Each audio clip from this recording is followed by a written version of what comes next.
मईशत की तबाही का आगाज असद उमर ने किया था। चीन भी गेम समझ गया। इमरान खान दौर की वादा खिलाफी, क्या दोबारा डिफॉल्ट का खतरा? निगरान हुकूमत कैसी होनी चाहिए? सलीम साफ़ी का कॉलम। रोज़नामा जंग के कॉलम निगार और सीनियर सहाफ़ी सलीम साफ़ी ने अपने कॉलम निगरान हुकूमत कैसी होनी चाहिए इसमें हमारा हुक्मरान तबका ज़ाती कारोबार चलाने, दौलत कमाने और इख्तियार हासिल करने में जिस कदर ज़हीन और शातिर है, इस कदर कौमी हवालों से नादान वाक़ई हुआ है। ज़ात और ख़ानदान के लिए वो बहुत लंबी मनसूबाबंदी करता है, लेकिन मुल्क चलाते वक्त वो कोई तवील मनसूबाबंदी नहीं करता। इसकी एक आदत ये बन गई है कि अब वो कर्ज़ को भी आमदनी समझने लगा है और हर हुक्मरान ये सोच कर कर्ज़े लेता है और ख़र्च करता है कि आने वाला जाने और उसका काम जाने। लेकिन इमरान खान की हुकूमत ने इस हवाले से मुल्की मईशत के साथ जो खिलवाड़ किया उसकी मिसाल नहीं मिलती। तबाही का आगाज़ असद उमर ने किया था।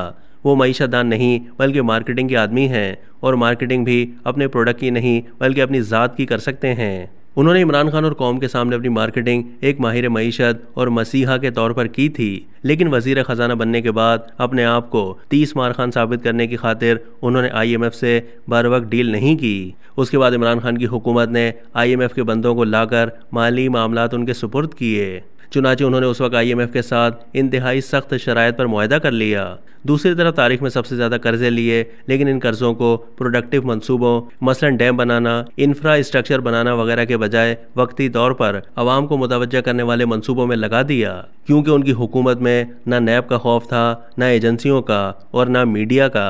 इसलिए करप्शन ज़ोरों पर थी। चुनांचे लोग हैरान हैं कि वो कर्जे कहाँ खर्च हुए। दूसरी तरफ उनकी हुकूमत का हिस्सा रहने वाले शब्बर जैदी जैसे लोग कह रहे हैं कि इमरान खान के दौर में मुल्क अमलन डिफ़ॉल्ट कर चुका था, लेकिन इमरान खान ने यह सफाकाना और शातिराना चाल चलाई कि जब उन्हें पता चला कि उनकी हुकूमत जाने वाली है तो उन्होंने वक्ती तौर पर आवाम के दिल जीतने के लिए IMF के साथ किए गए वादों के उलट अमल करना शुरू कर दिया। मसलन वादा किया था कि वो तेल की कीमतें बढ़ाएंगे, लेकिन आखिरी महीने में जाते हुए उलट काम करके तेल सस्ता कर दिया। यूँ पाकिस्तानी रियासत IMF की नज़रों में धोखेबाज और वादा खिलाफ बन गई। चुनांचे जब मखलूद हुकूमत बरसर इक़्तिदार आई तो उसके सामने सबसे बड़ा चैलेंज मुल्क को डिफ़ॉल्ट से बचाने और IMF के साथ डील का था। अफ़गानिस्तान से निकल जाने के बाद अमेरिका की पाकिस्तान से मुताल्लिक वाहिद मोहताजी ख़त्म हो गई थी और चीन के तनाजुर में वो पाकिस्तान से नाक रगड़वाना चाहता था कि वो चीन के साथ स्ट्रेटेजिक पार्टनरशिप से बाज आ जाए। चुनांचे उसने IMF के ज़रिए पाकिस्तान को खूब दीवार से लगा दिया। अलमिया यह है कि IMF की सर्टिफिकेशन ना हो तो दुनिया के दीगर ममालिक भी मदद करने को नहीं आते, जबकि इस दौरान हर मुल्क की मईशत अपनी अपनी जगह दबाव में थी।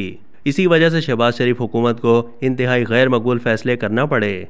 महंगाई, बिजली और तेल की कीमतें हद से ज़्यादा बढ़ानी पड़ी। पहले रिवायत ये थी कि IMF के साथ मुआहदा तय पा जाता और फिर आने वाले वक्तों में हुकूमत इन शराइत को पूरा करती थी, लेकिन अब की बार IMF ने इमरान खान दौर की वादा खिलाफी की आड़ लेकर यह मौक़िफ़ अपनाया है कि पहले शराइत पूरी होंगी फिर मुआहदा होगा।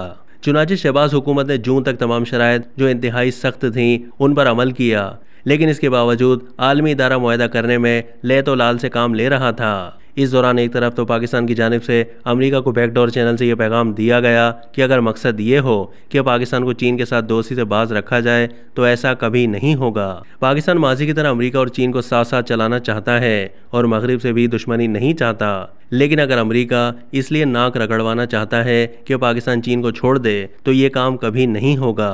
दूसरी तरफ चीन भी इस गेम को समझ गया है और उसने पाकिस्तान की ऐसी मदद की कि IMF के ब्लैकमेल करने की सलाहियत कम हो गई। इसी तरह सऊदी अरब और UAE जैसे दोस्तों ने भी कमा हक्का पाकिस्तान को सपोर्ट किया।